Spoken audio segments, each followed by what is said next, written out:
Sunshine and showers filled the skies above Roland-Garros on day 9, with the courts awash with world-class tennis and a quarter-final lineup to complete. Live on Facebook, YouTube, RolandGarros.com, and the official app. We're very happy to welcome all of you into the show, and we're also happy to have former world number 5 Daniela Hantuchova with us in the studio once again, because guess what? We have a lot to get to tonight. Novak Djokovic makes history at Roland-Garros. While Team breaks French hearts with a straight sets win. And the defending champ, she barely breaks a sweat. Well, good evening, everyone. It's the 4th round. It's day 9. It's June 3rd, actually, most importantly, because, Daniela, it is Rafael Nadal's birthday, and he always celebrates his birthday right here at Roland-Garros, and we managed to steal a few pieces of birthday cake. I know. How does this happen? I mean, I'm going to be in the studio forever now. If this is the treatments we are getting every single time a player celebrates his birthday. But no, happy birthday, Rafa, and what a way to celebrate it, obviously.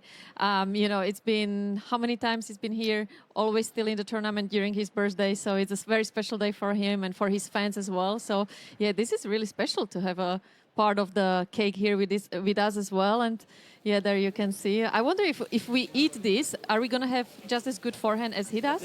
Well, Should we try? Eating. Well, look, Nick's already started eating. I mean, if that's okay, we need to see you on the court tomorrow. Now, when is your birthday, and did it fall during a tournament? My birthday always fell during Fed Cup. It's April, okay. So it was good, because if we won, the whole nation was celebrating. If we lost, not so good. But no, it was always a lot of fun. But you know, when you have a tournament, I wonder how Rafa approaches this, but there's not really room to celebrate much. Obviously, he's going to have the cake and maybe spend a little bit of time with his family and friends and celebrate it a little bit. But at the back of your mind, there's always that next match. So I'm sure that's something he's going to enjoy so much more once he retires, and that then he will have a long parties during his birthdays. Well, we are going to eat the cake for Rafa. It's in really safe hands. Thanks, Rafa. We're going to eat the cake. And because we need to get to eating the cake, it's time to join Eli for the first time this evening. Eli, the action continues. We have cake to eat, and you have tennis to watch. Where's my cake? I want to know. Do you guys have cake for me? Did it not arrive? We sent it to you. We Is sent it not there? Is it not there? No, I don't want your cake. You know what? Keep your cake for yourself. I'm out here. I'm working. I'm watching tennis. That's what we're here for. Court Suzanne Lenglen, Karen Khachanov, Juan Martín del Potro. Heavy hitters out on court. It's 4-3 Karen Khachanov. These guys can smack the ball. One says, sorry. Juan Martín del Potro has the Thor hand, and Karen Khachanov just looks like Thor and also has a little bit of a Thor hand. So it's like Thor playing against Thor out here on Court Suzanne Lenglen. But you know what? That's not what all their game is up to, because these guys have an amazing hand, and there was just a consecutive drop shots going on from one side of the court to the other. They're not just heavy hitters. These guys are amazing tennis players, obviously, you know that, but it's nice to see when you're sitting courtside. It's big shots, and then all of a sudden, boom, drop shot. Beautifully done, nice hands. So 4-3, Del Potro serving. We are on serve. Court Suzanne Lenglen. It's been half an hour. Sun is shining. Court just filled up completely. Yeah, you guys can eat your cake. I'm going to watch this tennis. Eli, we promise cake is on its way to you later during the show. Well, maybe. Perhaps. We've got a lot of tennis to... Oh, he doesn't even want the cake. We've got a lot of tennis that happened today. And really, Novak Djokovic deserved a cake for his win today, because he creates history, more history at Roland-Garros, by becoming the first man to reach 10 consecutive quarterfinals. His 13th overall. He dropped just 7 games, 93 minutes. Daniela, he faced one break point against a hard hitter like Jan-Lennard Struff. I mean, I thought Struff was going to be actually a tough opponent against Novak, but obviously not the way he's been playing today, Novak. There was really nothing Struff could have done better. And it seems like every time Novak, Roger, or Rafa step on the court, they create some kind of history once again today. And also the fact how little time he has needed to get to the quarterfinals is just incredible. And he just looks really, really confident out there. And whenever you see that around Novak, you know that he means business. And it's going to be very interesting what happens in the next few days. It's been scary good. You mentioned the short time on court. 5 hours and 46 minutes total for 4 matches, which has left Novak Djokovic. He's very happy after this win. Well, I am satisfied so far with my game. I mean, I reached quarterfinals and played as closest to my best tennis on clay as I think I can be at the moment. I'm really pleased with every aspect of my game. So everything is coming together beautifully, and I'm motivated to fight for the trophy. Yes, I mean that's why I'm here. But you know, there's still a long way to go. If everything is coming together beautifully, Daniela, for Novak Djokovic, I think the same can be said for Dominic Thiem, who picked up his first straight sets win of the tournament. Yes, just quickly going back to Novak, when he says that he feels like he's close to his best, we better watch out, because when these guys say it, they don't say it too often, so he means it. And I'm sure Dominic can be saying the same things pretty soon as well, because to me, today's performance was one of the best. I've seen him on clay this year, and he's been playing some incredible tennis. Gael got off to a little bit of a slow start, few double faults, and was just not sharp with his feet, and Dominic took advantage of that and just never looked back, really. And he seems to be probably playing just as well as Novak, I would say. So yeah, it's gonna be tough to pick players from now on who's gonna win the tournament. And how about this for point of the tournament? Yes, this was, to me, that's incredible. It is actually, to me, it's the shot of the tournament. Okay. The point of the tournament, I still got to give to Stan and Stefanos for last night's that rally. That was just incredible. But as a pure shot of the tournament, definitely, because this was not really a lob. Normally, you see this kind of shot when it's off lob, and this was just incredible. How, I mean, so many things could have gone wrong, and the footwork that Dominic was able to create here, and the balance, coordination is just incredible. You know, it's one of those shots that if you ask him how he's done it, no chance to explain. Yeah, we got a round of applause from Gael Monfils. So it's a fourth straight Roland-Garros quarter-final for the Austrian. It's his fifth Grand Slam quarter-final overall. Delighted to come through. He conserved some energy under 2 hours, and afterwards Eli spoke with his coach, Nicolas Massou. He played really well, and no mistakes. In the important moments, he was smart. So I think, of course, I think this is the best match from Dominic in this tournament. With Cuevas, was playing much better, and today was very solid. So we are happy.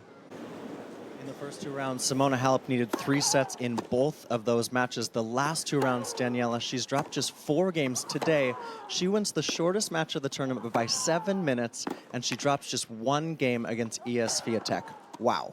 Yeah, Nick, this is where she's starting to be really dangerous. So we talked about her getting through the first week. That's where my concern was. And she seemed to be struggling a little bit there, but from now on, she's going to be full of confidence. The great news is that she's really enjoying the tournament. You see her smiling and just being really relaxed. And she took the right approach about defending a title like this. It's never easy. So she was really able to handle all of the expectations that she puts on herself really well. And now, as she said herself, everything that happens from now on is a bonus for her, and that's a beautiful way to approach the tournament. And the performance today, definitely she's got to be thinking about the title very soon. She's now won 11 matches in a row here at Roland-Garros and 17 of her last 18.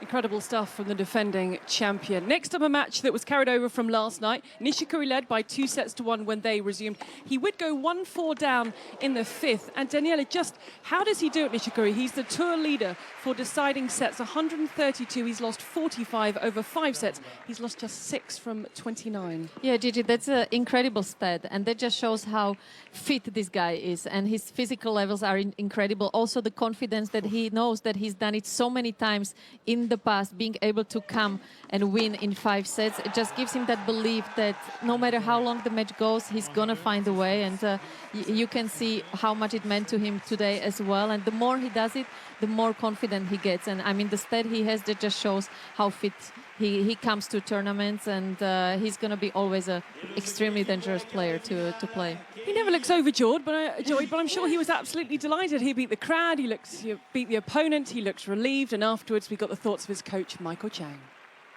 You know, it was a great atmosphere to be a part of last night and then also today. And you know, it's always fun to play against a Frenchman here. The crowd is always so vocal, always so into the matches. And you know, obviously for us and for certainly for Kay, it was you know, really a great victory to be able to pull out such a tough match. only one woman who made the quarterfinals in Australia is also into the quarterfinals here, and it's Ash Barty. Daniela, you really like her game. Absolutely love her style, and she's got so much talent, and not a surprise at all that she's into another quarterfinals this year already. A 6-0 third set against Sophia Kenin, who of course took out Serena Williams in the round prior. And we got to speak with Craig Tyser, the coach of Ash Barty, after her victory.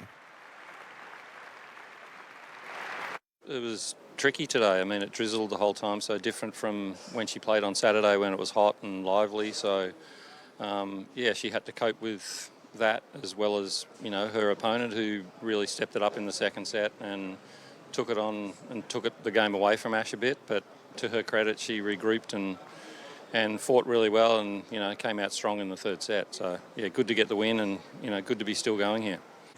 Reaching back-to-back Roland-Garros quarterfinals, Daniel, do we now stop the conversation about Sasha Zverev's problems with Grand Slams? Please, yes.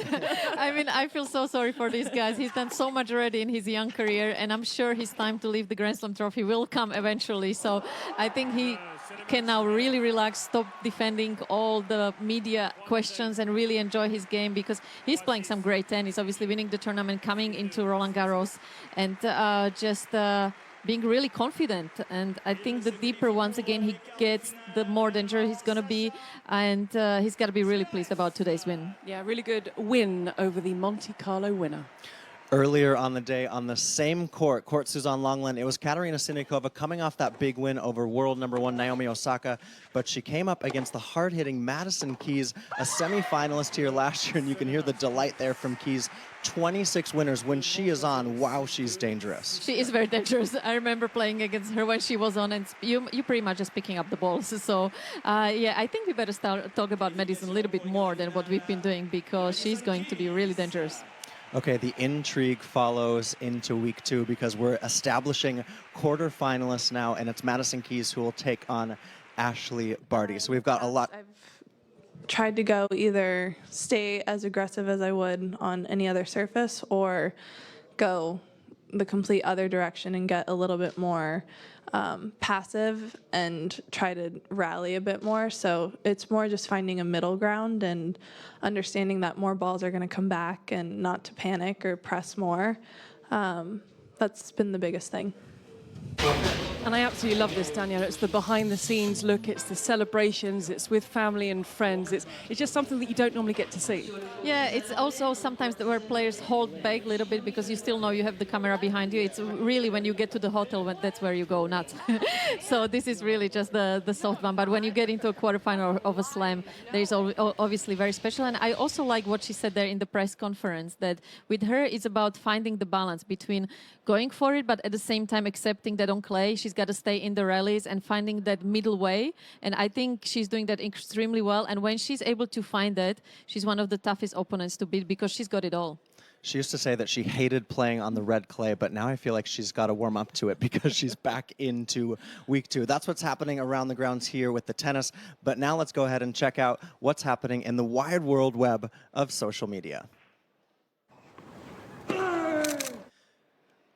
Well, all the rage yesterday, of course, while we were live here at Live on Roland-Garros, was Tsitsipas against Wawrinka. And, of course, that match was a classic. If you still haven't seen highlights, go to our YouTube page and check it out. But Stefanos Tsitsipas actually and Stan, both Danielle, they took to their social media accounts really to tell each other what they appreciated about this battle. And how about this from Stefanos? No, it's incredible. If you guys haven't seen this, go to both of their Instagram pages, and it's just going to be, or Twitter, whatever. It's going to be incredible how much inspiration you're going to get. And I was so surprised with what Stefanos was able to put in words after the match yesterday, but also this morning, and how mature he is for his age. I don't know any other player being 20-year-old and being able to be so having such a perspective. It seems like he's a really old soul, and he's been around much longer than 20 years. So I have to say all the respect to him. And as many players as have been saying yesterday while watching the match, there shouldn't have been only one winner yesterday, because obviously it was both of the players. And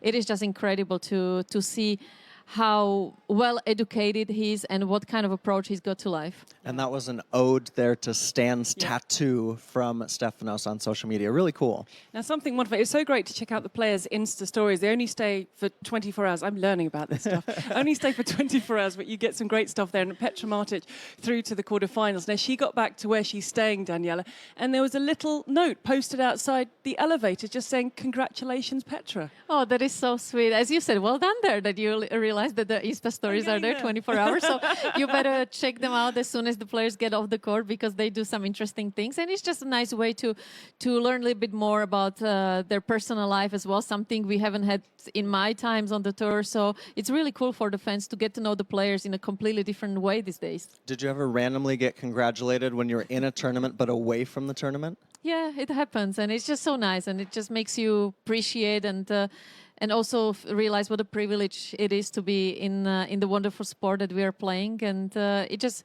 it gives you also extra motivation to work hard. Okay, Dominic team, we've already seen this, but this tweener from earlier today, it's already trending. It's been tweeted out by SportsCenter, by ATP, Roland-Garros, over 300,000 views. We maybe think it's the point of the tournament, but it's definitely the shot of the tournament. That thing is already trending out there on social media. Yeah, definitely. It is the shot of the tournament by Nani. And if you see Gail applauding you, that means you've done something special, because normally it's him doing this kind of shots. So, yeah, that was really cool. And Gigi, I know you're going to be kind of mad at me, but I'm sorry, we have to show this one as well. Oh, Daniela. Yesterday, pre-show, Gigi getting ready, and your face is everything in that. I thought it was just cute not to show And it. this evening, our director said, "I need your stool to go down a little bit." I said, "Please." So he stood behind me and held the stool. It would have right. Man. So that'll be trending soon. No, it won't. We all hope. That will never be seen again. In the meantime, that will be the move of the tournament. good. In the meantime, I'm going to take the cake from Daniela and from Nick and Eli. I'm sending their cake to you. Is that okay? Or not? Maybe. No. Oh, it's still not talking to us. This is not going to work if you're not talking to us, Eli. I think We he's sent really the mad cake. that we didn't have the cake. I thought it was on the way. Okay, the cake's All right. not on the way. Well, maybe It's the not talking to us. cake is making its way to Eli, so we will make our way now into, well, we do it every night. It's time for our daily question.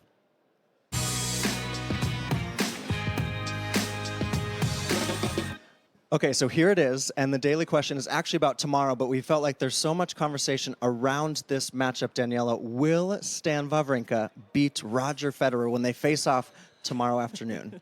I don't think so.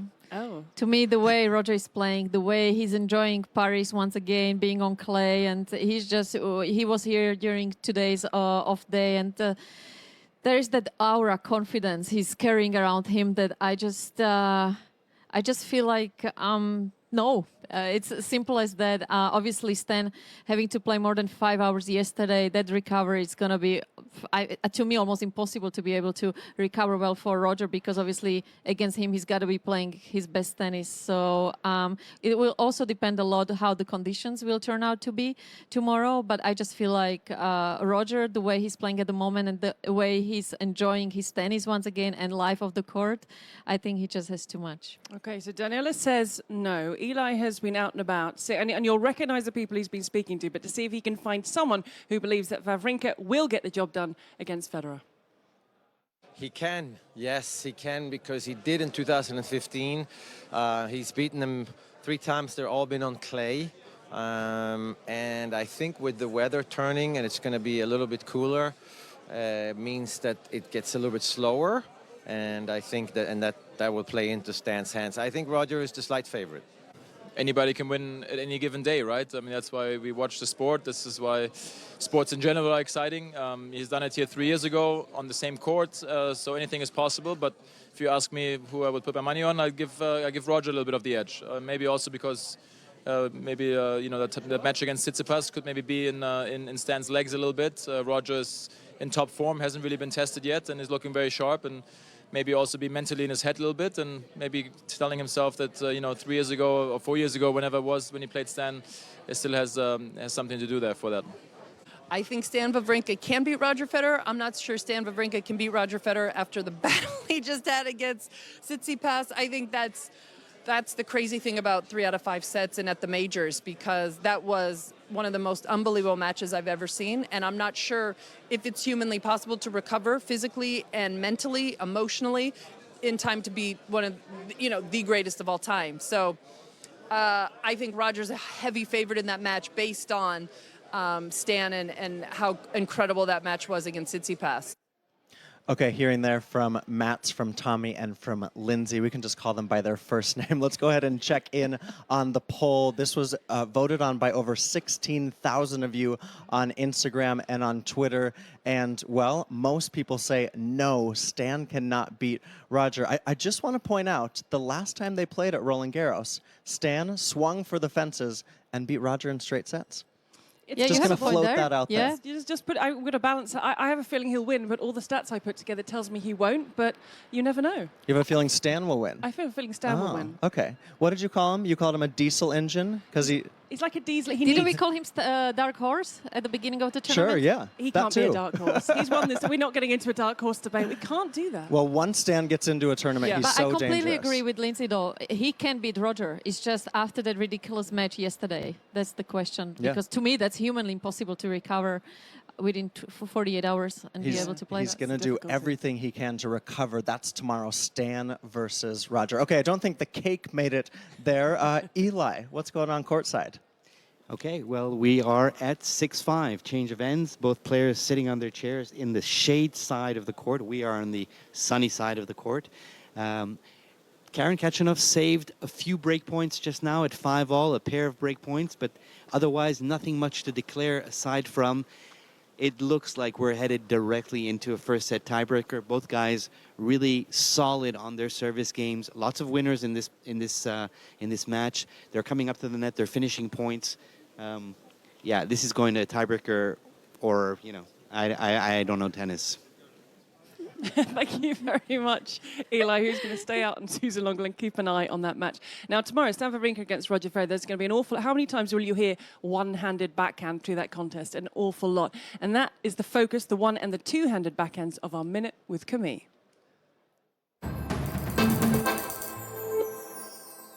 Good afternoon, guys. I've been hanging around here in Roland-Garros, and I've heard that Roger Federer said that he was happy to see other players playing with a one-handed backhand. Well, it's always the big question, the big battle between one-handed backhand and two-handed backhand. Well, the advantage first of the one-handed backhand is that you can generate a lot of power, such as Stan Wawrinka. He has a beautiful backhand, but he's so powerful. You need to have a really strong shoulder for that.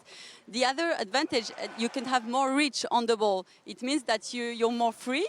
Rather than with the two-handed backhand, you can reach the ball easier, and you have the motion is wider. So this is an advantage. And the last advantage is for either the player or the public, is that it's a beautiful stroke to play. When you're a player, you feel so good when you make a winner with a one-handed backhand. It's another feeling. Well, the two-handed backhand is not bad too, and it's very good if you don't have a lot of power in your shoulder. You can have the help of your second hand. Well, as we can see, Fabio Fognini is using a lot his left hand to get a very powerful two-handed backhand. The down the line is amazing using his left hand, but also you can get a very short cross-court angles using the second hand that you cannot have when you play a one-handed backhand. Also, another advantage of this kind of backhand is that you can really counterpunch the power, and especially the topspin of Rafa Nadal. If you are with only one hand, it's pretty tough to counter, but with the second hand, you can hold the pressure and play a strong stroke. Another very good player is Benoit Paire using his left hand in two-handed backhand.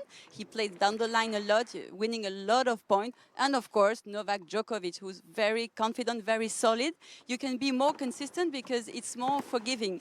You can be maybe not 100% well on the court, and with your legs, you can still play a very good backhand because you have the help of the second hand. Well, guys, even if the two-handed backhand seems a little bit easier, I think I'm going to go and watch Federer against Stan Wawrinka, and I'm going to enjoy watching really beautiful one-handed backhand. Well, I'll see you tomorrow for another topic. Bye-bye.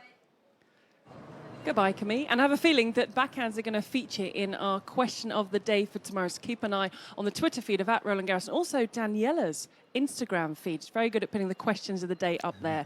And it's going to revolve around the one or the two-handed backhands. A match has been completed. It's not Del Potro Hashanov. That might not even get completed this evening. It is Amanda Anisimova, Daniela, who's booked her place in the quarterfinals. Yeah, I mean, talking about confidence, I mean, this girl is so confident. It's written all around her, and she's got so much potential and talent, and we're going to be hearing a lot from her in the next couple of years. And again, it's got to feel really special for her to be in her first quarterfinals and here in Roland-Garros. Reminds me a little bit of Anna Kournikova with her attitude, I would say. She just really believes in her, and that's a good thing. Yeah, Anisimova, fourth round of the Australian Open, now quarterfinals here in Roland-Garros, and she will take on Simona Halep in the quarterfinals. Now, Roland-Garros is a special time of year. A lot of people come together here in Paris to make this event world-class, but few of them actually get to step on the courts of the tournament itself, and we got to meet a few of those people that do.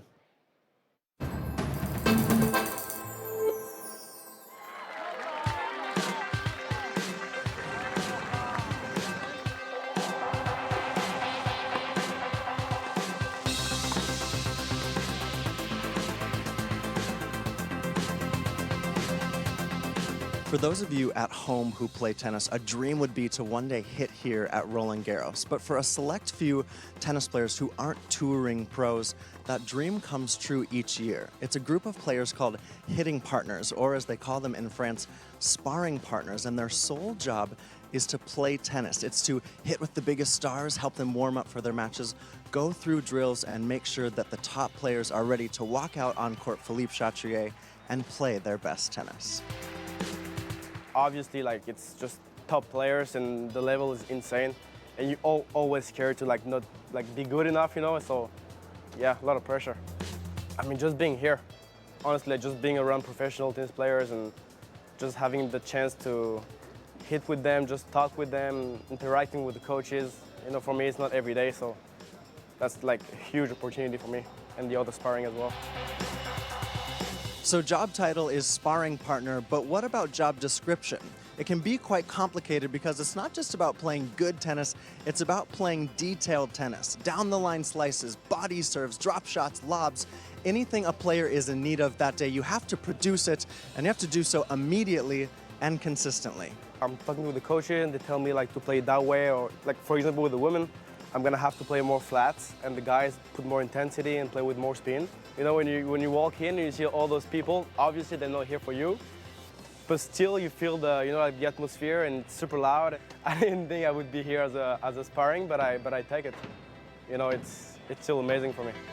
And while the sparring partners themselves might not be competing inside court Philippe Chatrier, their job is as important as any to make sure the players are ready to play their best. Maybe I'm a good luck or something, you know. If they win, I feel like it's because of me, like 5%, you know. Daniela, I would be terrified to be a hitting partner of a top player. And you should be. I tell you, it's so much pressure. And I have to say, it was very interesting what he was talking about there, that it's so important the way they hit and what kind of spin and slice, depending on what player, the player that he's hitting with, they play against. And especially on the women's tour, if they don't get it right, you're going to get the looks. And that just puts so much pressure on them. So it's not an easy thing to do. I'll tell you, I think 99% of those players will tell you that it's so much easier to play with the men's than with the girls because they're just so picky.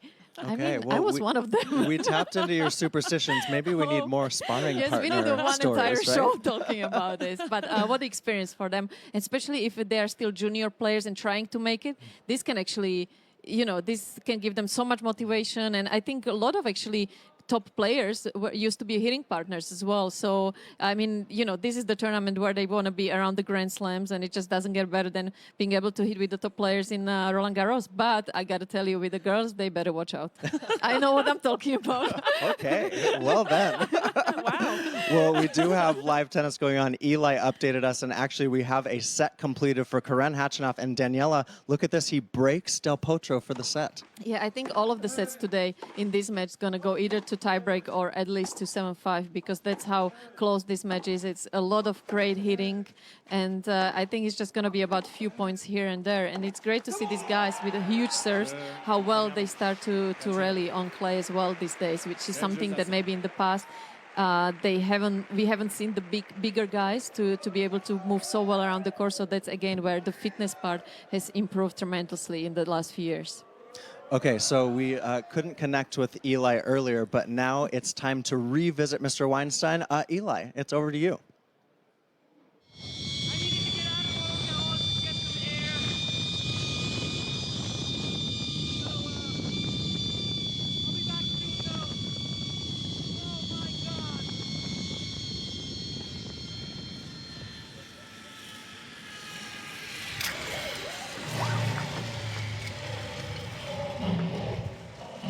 Okay, guys, you guessed it. I am not in Roland-Garros. I just jumped off the second floor of the Eiffel Tower. Nonetheless, 115 meters high, 100 kilometers an hour. Amazing experience, thanks to Smash Perrier. Wow. I mean, I'm speechless. Well, not completely speechless, as you can tell. Daniela, I missed you. So this is your present for coming back. I thought I'd do something special. And I also thought of you. You think I forgot you? Can you explain this picture to us, Daniela, please? Oh wow, yes, we go way back with that hairstyle. And 2002, right? 2002 Indian was actually my first trophy, my first tournament win against Martina Hingis in Indian Wells final. Obviously a very special day. Not really sure about the the overall image, but gotta say it felt really special. And thanks, Eli. You've been really, really nice to me so far. So I think he wants me to stay here till Sunday, because all of these photos actually bring so many wonderful memories. But I gotta say, this is one of the most special ones, actually. Yeah, I can't still believe that I managed to. It was my first title, and right away Indy Wells. That's why it was so special. Amazing. I still can't imagine that Eli jumped off the Eiffel I know, Tower. that was actually more, yeah, that was more than the trophy. And we had to block out a few words as he flew through, because obviously he's got a little bit worried at times. We do have the order of play for tomorrow. It's a later start for the show courts, the two show courts, because we're at the quarterfinal stage. Johanna Konza, her first Roland-Garros quarterfinal against last year's finalist Sloane Stephens. Then Kei Nishikori, who finished his match today, came back from 1-4 down in the fifth against the 11-time champion Rafa Nadal. And on court, Susan Longland. What a start. Yeah, Stan Wawrinka against Roger Federer. Look at that. And then that's to be followed by Petra Martic and Marketa Vondrousova. We've got four really interesting matches. We're all going to need 2 TV screens turned on side by side tomorrow. Yes, but I think if there's a day that we're all going to agree on one match, I think it's tomorrow. You're going for Petra Martic against Marketa. Sorry. We are Roger going and Stan. for the There we backhands, go. the one-handed backhands. Of course. And we give Stan a little bit of a chance, right? Yeah, I mean, I said Roger was going to win, but I think I think Stan's going to win. Okay. Okay. Who are you going for? I'm just wondering where Eli is going to end up tomorrow. That's really all I'm wondering about at this point. Well, we are back tomorrow, 7 o'clock, usual time, with everything from the day's play. We've got the quarterfinals to look back on. We try and find where Eli is. I'm not sure. Anyone's birthday tomorrow? Will we have cake tomorrow? No, but we can just keep eating this cake, right? Okay, so I'll continue speaking, because Nick's going to start eating the cake. But thank you very much for your company. You can find us on Facebook, YouTube, he's eating, the official website or app. The cake is going to be consumed now. The action continues. Keep an eye on the website for that, and we'll be back with you. Happy birthday, Rafa Nadal. Yeah. And we'll be back with you same time tomorrow. Bye for now. Bye, you guys. Good night.